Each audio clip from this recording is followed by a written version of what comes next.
You're putting forward a proposal, into the conversation, if you like. What is it? Well, it's simply that now we've broached the subject of Northern Ireland-specific arrangements. They seem to be on the table in the government's proposal, recognising that what matters to the European Union is the Northern Ireland border. Let's agree a Northern Ireland backstop, but at the same time, let's agree a comprehensive deal between Great Britain and the European Union that allows for tariff and quota-free trade. That would mean alignment of regulations, but doing it in a way that allows the UK, if it decides in the future that it doesn't like this arrangement, to simply exit it. That was the demand of the Brexiteers when the idea of a UK-wide backstop was put forward.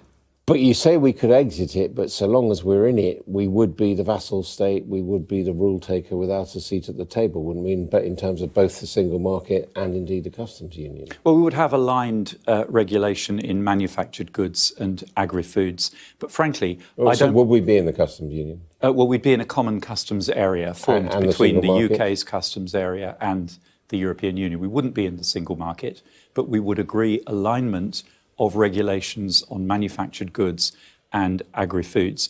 And that will allow us to leave the European Union in a smooth and orderly way, to secure the openness of the Irish border in a way that will satisfy the European Union. But crucially, for my Brexiteer colleagues, it leaves open the option for the UK at a point in the future to terminate that treaty and to enter into free trade deals with third countries. Wouldn't it be Brexit so. in name only? I mean, no, we'd be leaving the European Union, and that's the critical point. I personally don't believe that when people voted in the referendum in 2016, they were voting to end our trade arrangements with the European Union. What they wanted to do was to get out of the political union, to get away from the agenda of federalism, ever closer union. But on that basis, we might as well just, be like Norway and stay in the European Economic Area. Norway wouldn't work for us because Norway doesn't have access to the European Union's services market. The UK's a big services economy. We need a bespoke arrangement. We're not Norway. We're a much bigger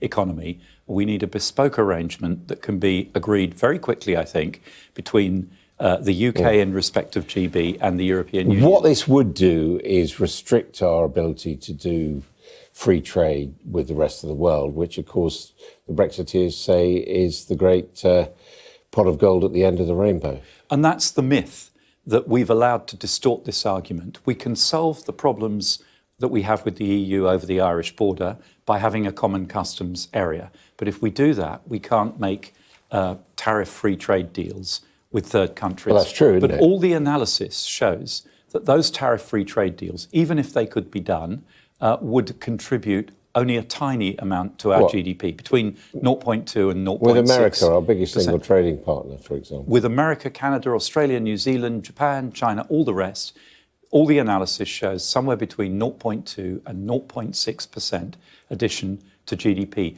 The net gains from trade with these countries by removing tariffs, which are already very low, would be minimal. The impact on British agriculture and on our society, we'd have to accept things like chlorinated chicken and hormone-fed beef, would be very significant. So what's proposed we must not allow this myth that somehow third country trade deals will solve all our problems to drive the agenda here. What would be the impact on the UK economy of the withdrawal agreement which Mrs May drew up, which, except for the Irish issue, it appears is the government's current position? You voted for that, but you say that would have a deleterious effect on the economy. It would still, look, if we're looking at this purely from an economic point of view, the best outcome would be to stay in the European Union. But the British people have decided to leave the European Union. And this isn't just about the economics, it's about the politics as well.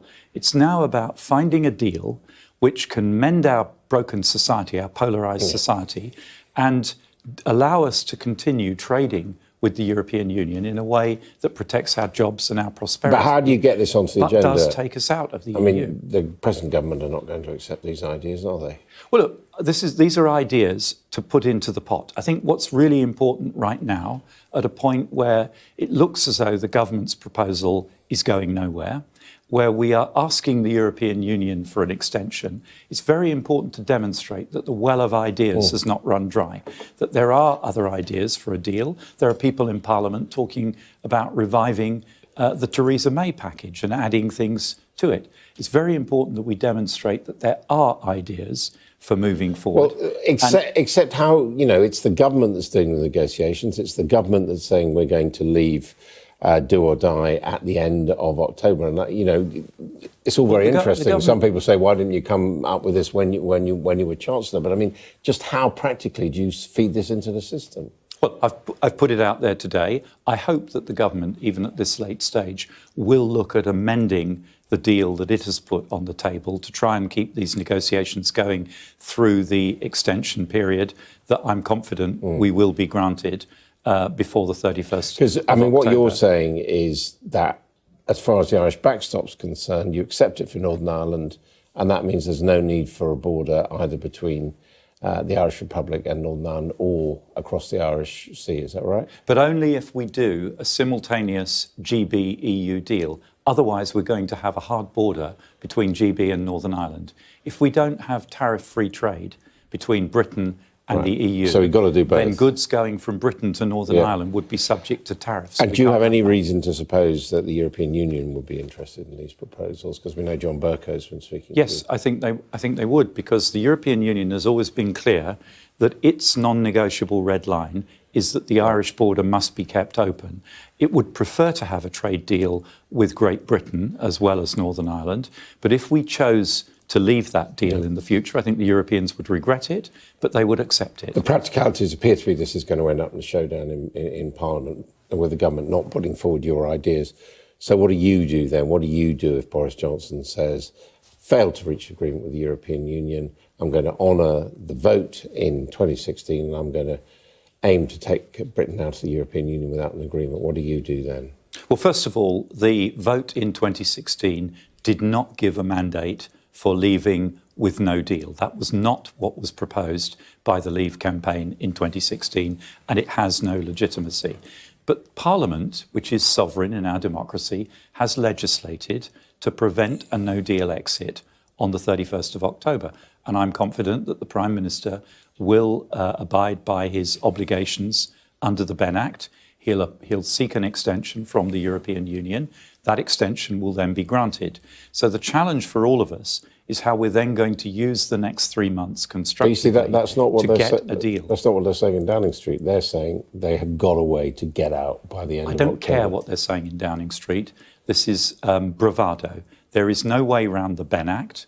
All the top legal authorities are clear. There is no way around the Benn Act. The Prime Minister has given an assurance in the Scottish court that he will deliver his obligations. Well, hang on, wait a minute. The you have to get an extension from the European Union. It's being reported today the European Union is saying they would only grant an extension for an election or for another referendum. That is not my understanding of the European Union's position. That is what one individual from the European Parliament said. President of the European Parliament, quite an important job. The Daily Telegraph has chosen to big that up. That is not the message coming from across the European Union.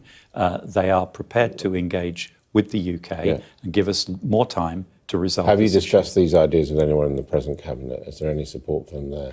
I've discussed them in the past with members of the present Cabinet. These are not new ideas. I'm not claiming some authorship here. These are ideas that we've looked at in the past that it feels to me now need to be looked at again, because the idea of a Northern Ireland exceptional arrangement has been put on the table. I do want to ask you, though, if it comes to it and Mr Johnson says what he says at the moment, that he's going for no-deal Brexit at the end of the month, what will you do with your vote as an MP? Would you vote no confidence in the government that said it was committed to doing that?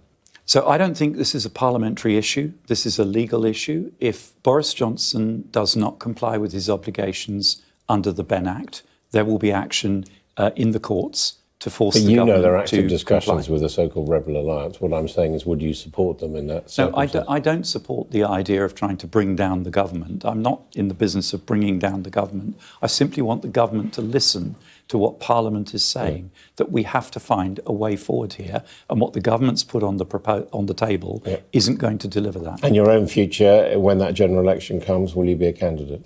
Yes. in your present constituency? Yes.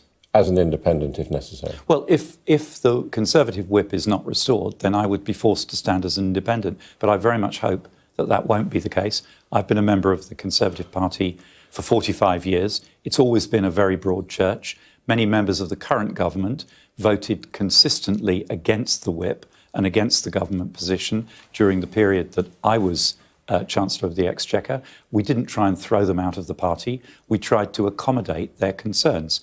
And I think the Conservative Party has no future if it turns its back on the idea of being a broad church. Philip Hammond, thank you very much indeed.